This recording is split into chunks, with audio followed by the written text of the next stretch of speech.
ଟିକିଏ ଭଲ କି ନଜର କର। ଚାହା କପ୍ରେ ମାଛିଟିଏ ପଡ଼ିଛି। ଏହେ, ଚାହାଟା ଖରାପ ହେଇଗଲା। ଫୋପାଡ଼ ଫୋପାଡ଼ ଫୋପାଡ଼। ଚାହାଟା ଫୋପଡ଼ା ହେଇଗଲା। କିନ୍ତୁ ସେଇଠି ତାରି ପାଖରେ ଦେଖ, କ୍ଷୀର କୁଣ୍ଡରେ 4ଟା ମାଛି ପଡ଼ିଛନ୍ତି। ଏଠି ଆଉ କ୍ଷୀର କୁଣ୍ଡ ଢଳା ହେବନି। ସେଠି ସିନା ଚାହା କପ୍ ଢଳା ହେଇଗଲା, ଏଠି କ୍ଷୀର କୁଣ୍ଡ ଢଳା ହେବନି। ଏଠି କ'ଣ ହେବ?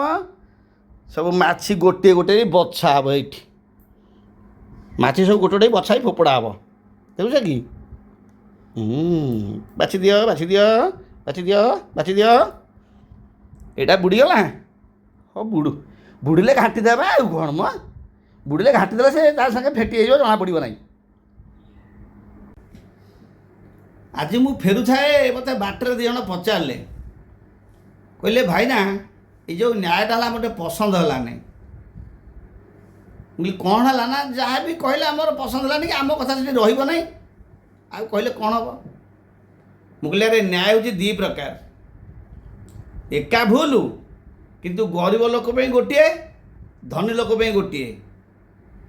ସେଇ ଭୁଲ ଯଦି ଗରିବ ଲୋକ କରିଥାଏ, ସାଙ୍ଗେ ସାଙ୍ଗେ ଜଣେ ଆଗ ବାହାରି କହିବ କ'ଣ ଦରକାର ଥିଲା ଏ ଭୁଲ କରିବା?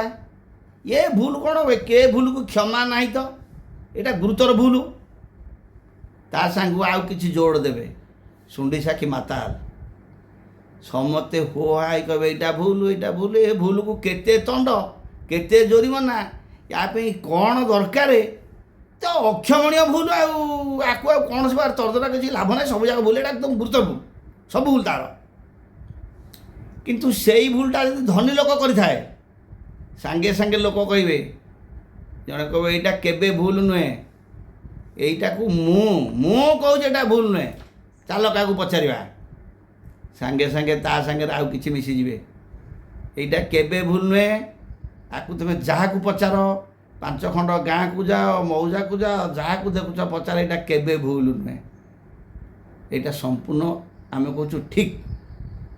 ହେଲା, ଯେମିତି ଚାହାରେ ମାଛିଟିଏ ପଡ଼ିଲେ ବାଛିକିରି ଫୋପଡ଼ା ହେଇଯାଉଛି, ଯେମିତି ଚାହାରେ ମାଛିଟିଏ ପଡ଼ିଲେ ଚାହା କପ୍ଟା ଢଳା ହେଇଯାଉଛି। କିନ୍ତୁ ଯଦି କ୍ଷୀର କୁଣ୍ଡରେ ପଡ଼ିଯାଇଛି 3, 4, 5ଟା ମାଛି, ତାହେଲେ ମାଛି ସବୁ ଗୋଟି ଗୋଟି କଢ଼ା ହେଉଛି। କାହିଁକି ନା ହେଉଛି ଚାହା ଦାମଟା କମ, କ୍ଷୀର ଦାମଟା ବେଶୀ। ଏବେ ନ୍ୟାୟ ସବୁ ସେଇଭଳି ଚାଲିଛି। କିନ୍ତୁ ଆଉ ଗୋଟେ କଥା, ଏବେ 3 ପ୍ରକାର ନ୍ୟାୟ ହେଲାଣି। କିଛି ବର୍ଷ ହେଲାଣି ଗୋଟେ କାନକୁ ଶୁଭୁଛି ନ୍ୟାୟଟା, ଯେ ଯଦି କିଛି ଅର୍ଥର ଆବାଜ ଏ କାନକୁ ଆସିଲା, ନାକକୁ ଯଦି କିଛି ଖାଇବାର ବାସ୍ନା ଆସିଲା, ସବୁ ନ୍ୟାୟ ସରିଥିବ। ପୁଣି ଗୋଟେ ଚାଲିବ ଆଲୋଚନା ତା ପରଦିନ। ଆମେ 10, 12 ଜଣ 15 ଜଣ ବସିଲୁ, ମୁରବୀ ଶ୍ରେଣୀୟ ଲୋକ ବସିକି ଆଲୋଚନା କଲୁ। ଆଲୋଚନା କଲା ପରେ ଆମେ ଜାଣିଲୁ ଯେ ପ୍ରକୃତ ଏଇଟା ଠିକ୍ ହେଲାନି, ଆଉ ସବୁଯାକ ଭୁଲ ପ୍ରକୃତ ତାର ହେବ। କହିଦେଲେ ବି କ'ଣ ହେବ? ବର୍ତ୍ତମାନ ତ ଆମେ ସମସ୍ତେ ଏକଜୁଟ କାଲି ହେଇପାରିନଥିଲେ, ଆଜି ସବୁ ଏକଜୁଟ ହେଲୁ। ଏକଜୁଟ ପରେ ଏମିତି ଗୋଟେ ଆଲୋଚନା ଚାଲିଲା, ଆଲୋଚନା ଭୁଲଟା ଜଣାପଡ଼ିଲା। ସବୁଯାକ ଭୁଲ ସେ ଗରିବ ଲୋକର। ବୁଝିଲ ତ? ତେଣୁ ତମର ମନୋନୀତ ହଉ ବା ନ ହଉ, କିନ୍ତୁ ନ୍ୟାୟ ହେଉଛି ଏଇଆ। ଏଭଳି ନ୍ୟାୟ କେବେ ତ କରିଥିବ ନା ନାହିଁ ମୁଁ କହିପାରିବିନି, କିନ୍ତୁ ଜୀବନରେ ଏଭଳି ନ୍ୟାୟ ଅନେକ ଦେଖିଥିବ। କ'ଣ ଦେଖିଛ ନା ନାହିଁ?